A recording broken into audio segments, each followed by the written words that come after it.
ஜாமீனில் வெளியே வந்த டிடிஎஃப் வாசன் அரசியலில் என்ட்ரி கொடுக்கிறாரா? வெளியான முக்கிய தகவல். சமீப நாட்களாக ஊடகத்தினை தனது வசமாக்கிய டிடிஎஃப் வாசன் நேற்று முன்தினம் மதுரையில் அதிரடியாக கைது செய்யப்பட்டு அவருக்கு நேற்று மாலை மதுரை நீதிமன்றம் ஜாமீனில் விடுவித்தது. தொடர்ந்து பாஜக தலைவர் ஒருவர் போட்ட ட்விட்டால் வாசன் அரசியலில் நுழைகிறாரா என்ற சந்தேகம் எழுந்துள்ளது. கோவையை பூர்வீகமாக கொண்ட வாசன் ஆரம்பத்தில் ஒரு யூடியூப் சேனலை தொடங்கி அதில் வீடியோ பதிவிட்டு வந்தார். அது ஆரம்பத்தில் வரவேற்பு கிடைக்காமல் இருந்தாலும் நாளடைவில் அந்த சேனலுக்கு வரவேற்பு அதிகரித்தது. அவர் இருசக்கர வாகனத்தில் செல்வது போன்ற வீடியோக்கள் தான் பதிவிட்டு வந்தார். இது தற்போதுள்ள இளைய தலைமுறைகளை கவர்ந்தது.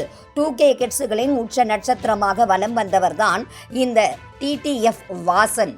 இவரின் பிறந்த நாளுக்கு இளம் தலைமுறையினர் எதிர்பார்த்த கூட்டத்தை கடந்து பங்கேற்றது பேசுபொருளாக மாறியது. ஒருமுறை லாங் டிரைவ் செல்லும் போது அதிவேகமாக ஓட்டியதாக அவர் மீது வழக்கு பதியப்பட்டது. அதனைத் தொடர்ந்து அவர் மீது வழக்கு வரிசையாக பாய்ந்தது.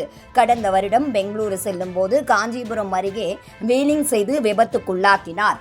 அதனைத் தொடர்ந்து அவரை புழல் சிறையில் அடைக்கப்பட்டு வெளியே வந்தார். அதன் பிறகு பைக் கார் எதுவும் ஓட்டாமல் இருந்து வந்த நிலையில் கடந்த 2 தினங்களுக்கு முன் தூத்துக்குடி அருகே சென்றபோது காரில் போனை கையில் வைத்துக்கொண்டு காரை ஓட்டியதாக வீடியோ வெளியான நிலையில் அவரை கைது செய்தது காவல்துறை.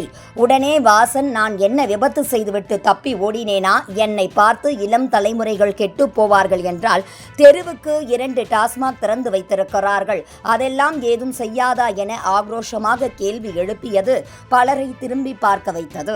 நீதிமன்றத்தில் ஆஜர்படுத்திய வாசன், எனக்கு அடுத்த மாதம் படம் நடிக்க இருப்பதால் உடனே ஜாமீன் வழங்க வேண்டும் என்று மன்னிப்பு கூறினார். நீதிமன்றமும் அவருக்கு ஜாமீன் கொடுத்தது. இந்த சூழ்நிலையில் பாஜக மாநில நிர்வாகி அமர் பிரசாத் ரெட்டி தனது ட்விட்டர் பக்கத்தில் டிடிஎஃப் வாசனுக்கு ஜாமீன் கிடைத்துவிட்டது நன்று, மதுரை வழக்கறிஞர் குழு என்று பதிவிட்டிருந்தார். இது வாசனுக்கு ஆதரவு கொடுப்பது பாஜக என்றும் அவர் விரைவில் பாஜகவில் இணைவார் என்ற தகவலையும் பரப்பியது. முன்னதாக அமர் பிரசாத் ரெட்டியும் டிடி வாசனும் புழல் சிறையில் இருந்தனர். அதன் பிறகு வாசன் பொதுமக்களிடம் உங்கள் ஓட்டு யாருக்கு என்று கேள்வி எழுப்பி வந்தார். அப்போது பொதுமக்கள் திமுக, அதிமுக என்று பதில் கூற, ஏன் தொடர்ந்து ஒரே கட்சியை விட்டு மாற்றத்தை கொண்டு வாருங்கள் என்பது போல் பேசினார்.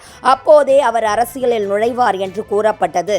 தற்போது அமர் பிரசாத் ரெட்டி அவர்கள் இந்த ட்வீட் மூலம் பாஜகவில் வாசன் சேரப்போகிறார் என்ற பேச்சு கிளம்பியுள்ளது என்பது குறிப்பிடத்தக்கது.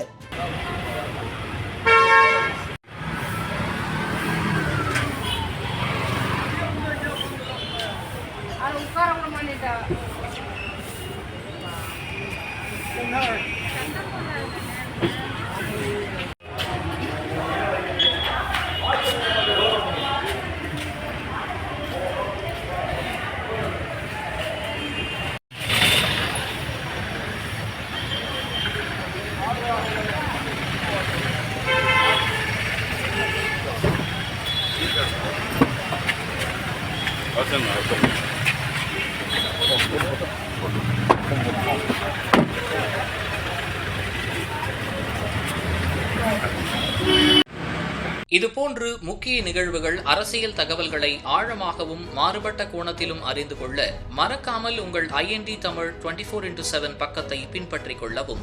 உங்கள் ஒவ்வொரு ஆதரவும் இதுபோன்று பல நிகழ்வுகளின் பின்னணியை அறிய